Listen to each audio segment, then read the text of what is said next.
very, very bad and very, very struggling 13-32 Atlanta Hawks are going to host the 25-21 Utah Jazz, who are definitely a better team, contending for a playoff spot in that Western Conference. Meanwhile, the Hawks are contending for that number 1 overall pick. Let's look at the lineups. I'm hoping John Collins can eat on offense with Joe Johnson guarding him, old man ISO Joe, who's not a power forward like John Collins, but as you may find out, I'm going to be wrong, as let's start with Ricky Rubio, the Spaniard, with the bucket starting off today's game. As Karis LeVert over to Taurean Prince. Taurean Prince with the drive and the slammer jammer. Taurean Prince led the Hawks in scoring today with 18 as Dennis Schroeder to Karis LeVert. And Karis gets hot. He gets hot. Former Michigan Wolverine, former Brooklyn Net, as Atlanta's up by 3. ISO Joe with a pick from Rudy Tootie. And ISO Joe for tray ball, making it 5-5 as Taurean Prince. Well, what's he going to do? He's going to give it to LeVert. And Karis LeVert back to Taurean Prince. And another 3 for Taurean Prince. He did not miss a shot in the first half. I believe he went 6 for 6 in the first half. As Schroeder over to John Collins. It will be stolen. There goes Alec Burks. 2 hands for safety. As he will give the Jazz a 3-point lead. As Joe Ingles with the tray miss. He goes wide open. As you're going to see a lot of that in just a second. No spoilers. Dorian Finney-Smith with the miss. Yeah.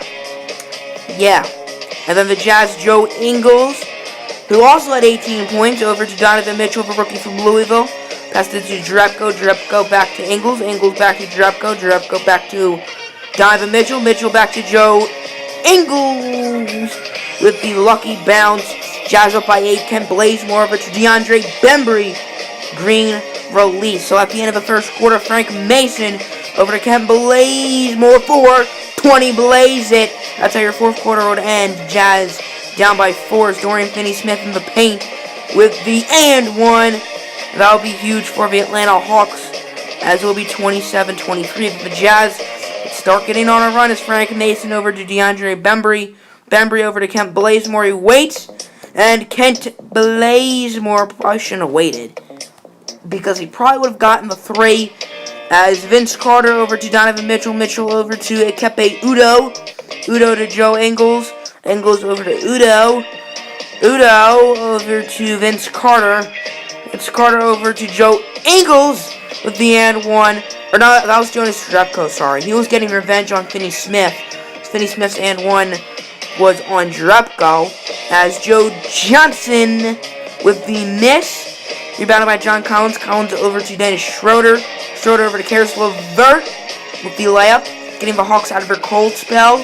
However, they're still down by 13 as Ricky Rubio would find Fabo Cephalosha.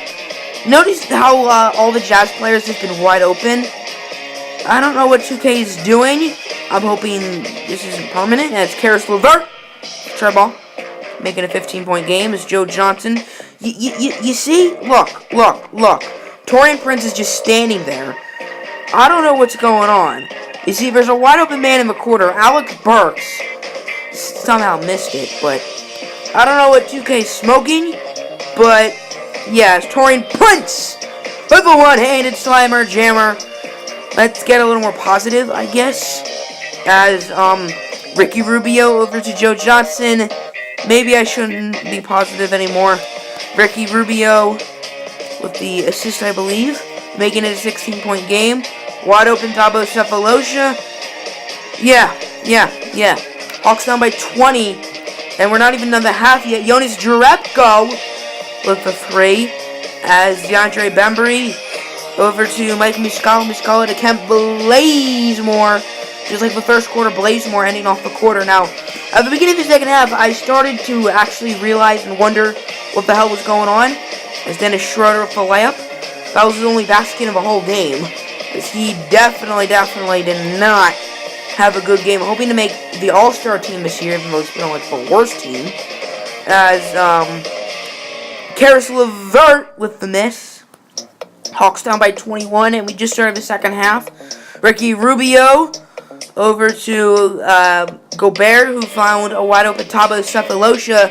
And at this point, I realized that 2K does not know what is going on with the defense. It was Alec Burks as the next victim, I guess, as Schroeder would give it to Dwayne Dedmon. Dedmon back to Schroeder. Schroeder over to Karis LeVert.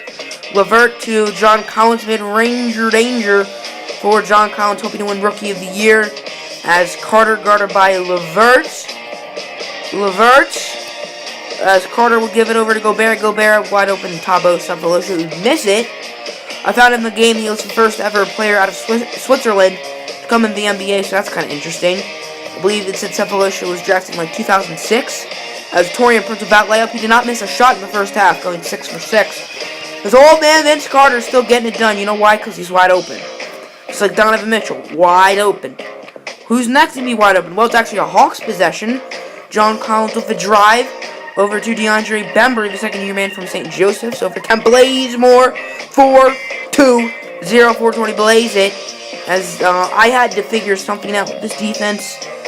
Ricky Rubio is pretty open. He would give it to Ingles. He'd find a wide open Donovan Mitchell. Rest is history. Hawks down by 22. Still 2 minutes left in the third quarter. As the Ingles over to an open Jonas Jerebko. Would give it to Joe Ingles. And Joe Ingles, shocker. Frank Mason later in the quarter over to Mike Muscala. Muscala over to DeAndre Bembry, who has definitely shown flashes when playing for us, as Joe Ingles over to Kepe Udo. That's like the only time this whole game where Jazz got an inside basket. And it's not that their inside play didn't work, it was just their perimeter shooting, or should I say the lack of Hawks defense. As Jerebko would miss it, he kind of sucked in the fourth quarter. As I almost said Tim Hardaway for some reason. Finney Smith over to Miles Plumlee. We did so bad that players like Tyler Dorsey and Miles Plumlee, who don't get minutes, entered the game before the fourth quarter started. You know, like when there's like a few minutes left, when like your players who don't get any minutes play in. We did so bad that they came in before the fourth quarter started. Yeah, and you know what? To start off the fourth quarter, they were actually playing defense. Now they're not playing defense, as that'll be rebounded by DeAndre Bembry. Bembry over to the rookie Tyler Dorsey, who just had his first career basket. And now he gets his first career three-point dagger. As Vince Carter, guarded by Bembry, over to Jonas Jerebko, is wide open. He used to be on the Pistons. He sucked. As Bembry would look for Dorian Finney-Smith, the second-year man from Florida, who was in the Malcolm Delaney trade a couple episodes ago. So the Utah Jazz are up by like 26. As Jerebko's wide open. Another miss for Jerebko. Honestly, we should have just kept Jerebko wide open and maybe would have worked out. So Mike Muscala with the three. He's been pretty trash. Probably going to trade him at the deadline, which is going to be next episode. So tell me some moves we should do in the comments below. Anyway, I believe that's Donovan Mitchell. He ain't quite trash. I'd love to get Donovan Mitchell, but that's probably a no. As John Collins, 2 hands for safety. What a dunk from John Collins. This man is airborne. As Schroeder over to Karis LeVert. LeVert back to Schroeder. Schroeder, John Collins. Collins thinks he's Steph Curry, but at least he didn't shoot it, so he's not like Steph Curry. As Karis LeVert starting to catch fire. Would we see like a little end of the game, like a good performance from Karis LeVert? I'm not trying to spoil it, as John Collins finds a wide open Karis LeVert green release. Maybe I spoiled it. Maybe, just maybe. Hawks now down by 19. Ricky Rubio guarded by Schroeder. Over to Gobert, over to Vince Carter. And Vince Carter will give the Jazz 100 points. I guess they traded for Vince Carter during the middle of the season. Don't know what they gave Sacramento. As another three for the Hawks. Frank Mason, with time expiring, would almost lose the ball. He'd pick it up, and he'd go for the buzzer beater. It wouldn't be a game winner, though. As your final score, Hawks 88, Jazz 105.